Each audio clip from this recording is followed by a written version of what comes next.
welcome back to Mimsy Park and another episode of movie reviews. This one I think is going to fall not quite under the Manic movie reviews, but not just a regular movie review, because today we are reviewing We Summon the Darkness. This is actually released in 2019, but was just released on video on demand here in 2020, and so it actually just kind of ended up popping up on my list, and so I figured let's give it a go. And I gotta say, it's not too often that I watch a movie that makes this little of impact. This movie was neither frustratingly bad in any particular way, nor was it overwhelmingly good in any particular way.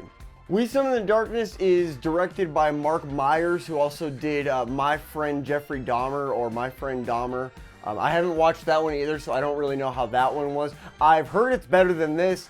It's about three friends that go to this heavy metal show back in like 1988. I think it's set in like the late 80s. Played by Alexandra Daddario, Maddie, Hasson, and Amy Forsyth. Alexandra Daddario was in San Andreas. She was in Baywatch and some other movies that I really not up my alley, that I'm not going to get around to watching. And then we have Amy Forsyth, who was in the second season of Channel Zero. If you have not watched Channel Zero, it's kind of like American Horror Story, where each season is different from the other. Really, really good horror series if you want to go check it out. And then we have Maddie, Hasson, who I don't know. And so they play three metalhead friends that are going to this metal show out in the middle of nowhere in this town where satanic killings have been happening, and where Johnny Knoxville plays a preacher.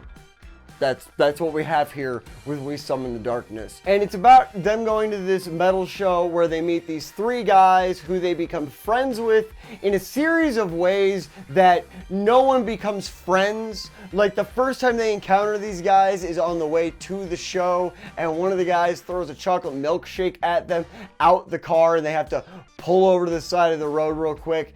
And then once they run into them at the show, they recognize the van, and the girls throw this like stream of firecrackers into the van, and then they all go, ha ha, we deserve that, ha ha, we're all a bunch of jackasses, and now we're friends. And so from the very beginning, you're kind of going, I hope something terrible happens to some of them. The only redeeming quality of this movie is that there is a twist, but the twist is the whole movie. The twist is the whole movie. So there's going to be a lot of spoilers in this. The three guys that they meet are played by Keenan Johnson, Austin Swift, and Logan Miller. Austin Swift is actually the brother of Taylor Swift, and I don't know anything about him other than that he has to be more tolerable than Taylor Swift, I would imagine. And then we have Keenan Johnson, who I've never seen in anything. Logan Miller is apparently a big Disney Channel kid. He's been in a bunch of Disney Channel stuff, done a bunch of voice acting. He was actually in an episode of It's Always Sunny in Philadelphia. They all enjoy the show together. The show that they were supposed to go out there to see, it lasts for all of like 2 minutes, and it's this really, like, you can tell it was shot just to put it in there. Alexandra Daddario's character announces, hey, I'm staying with my parents that live half an hour away from here. So they go to their house because the guys want to get laid. And so they go to the house, and very quickly it becomes apparent that these girls are not who they say they are. They end up drugging the guys, and the guys end up getting tied up, and chaos ensues. I've got to say that I have watched other YouTube reviewers review this movie, and I don't know if I watched a different movie, but a lot of people seem to enjoy this from like a comedic slasher standpoint. It's neither a comedy in any way to me. I didn't see what was really funny about it. The whole thing is very predictable. Like, you kind of see everything coming way before it happens. At a certain point, I felt like I could feel the creators kind of bathing in their own self-satisfaction. Like, they thought certain things were really witty when they weren't really witty, and they thought it would be this like big punch in storytelling that it didn't turn out to be. And it's one of those movies that really relies on the stupidity of the characters to kind of propel it forward. And there's so much about this movie that's bad. There's not much that's good, But again, it's not bad in the sense of like it makes you angry. It's bad and it makes no impact whatsoever. Amy Forsyth basically plays the character that ends up having doubts about the whole thing, and she helps the guys out, and she's the reason why anybody survives at all. She's the black sheep of the evil group of the villains. And her weapon of choice in this movie for some reason is a trill motor from a boat that she gets out of a shed, and she carries this thing around, and I can only imagine that they thought it was like clever and it was fun, but it's really stupid. It felt like a really dumb version of the chainsaw from Evil Dead, where at least like that sort of makes sense, and even if it doesn't, and even if it's dumb, the movie's still fun. This was not that. This was not fun. It was stupid. Like she's like hauling this thing around, and that's her. I mean, you've got knives in the kitchen. You've probably got a gun somewhere, I would imagine. A gun does come up at one point, but it's from a sheriff that gets called, who apparently doesn't believe in calling in backup. An intruder call was made by her stepmom when her stepmom shows up, and when the sheriff pops up and Alexandra Daddario's character goes out to talk, it becomes very apparent that something's going on. He doesn't call for backup, he just runs into the house all willy-nilly. Apparently they didn't believe in calling backup in the 80s in rural America, I guess. Who knows? Maybe it was the only sheriff. I don't know. All I know is it doesn't make sense. It was stupid and he dies for it. And I'm glad he died for it because it was a dumb decision. Our murderous female trio is laughably and frustratingly bad at killing people. They kill the first guy because he's tied up. But once they're not tied up anymore, they are really bad. Like they take bug spray and spray that as if it's going to be enough to fill the whole pantry, as if they can't just...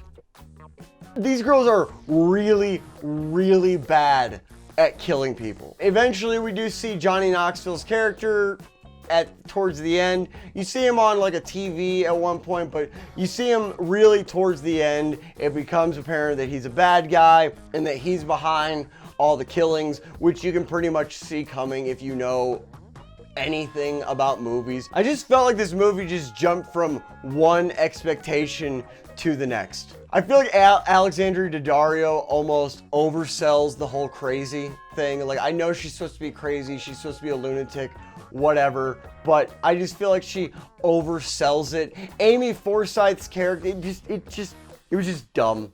Just a dumb movie. If I had a rating system, which I don't, I'd probably give it like a C.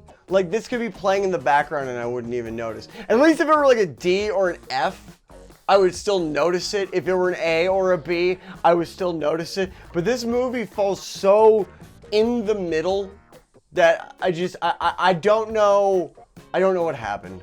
I will say none of the acting in the movie is bad. Like, all of the characters and the content of the characters that they were given is acted out very well. Even Alexandra Daddario, she does a great job in this. I heard somebody describe her as the new leading lady of Hollywood, which I don't know what the that's supposed to mean, because she's in Baywatch and she's in San Andreas. These are not exactly award-winning movies, so horror can be really good or it can be really bad and still be a lot of fun.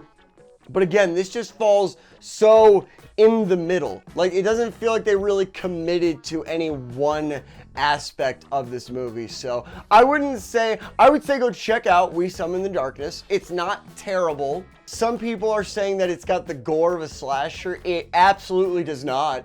It doesn't have the gore of a slasher, because when I think of slashers, I think of like Scream, I think of Sleepaway Camp, I think of Friday the 13th, Halloween, and there are like some up death scenes in those movies, and this doesn't really have that. It has horror scenes and it has death scenes, but it doesn't have what you would expect out of a slasher.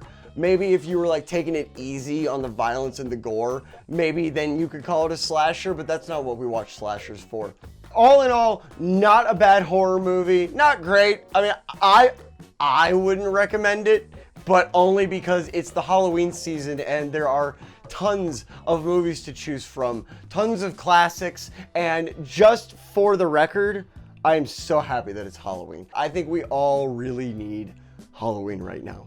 I know I do. But anyway, guys, thank you so much for checking out the video. I do hope that these reviews help you in your movie making decisions. If you have any movies that you want me to review, leave them down in the comments. And you know, subscribe, hit the like button, all that good stuff. Hit the thumbs down button. I don't really care. If you didn't like it, hit the thumbs down button. Either way, I will see you guys next time.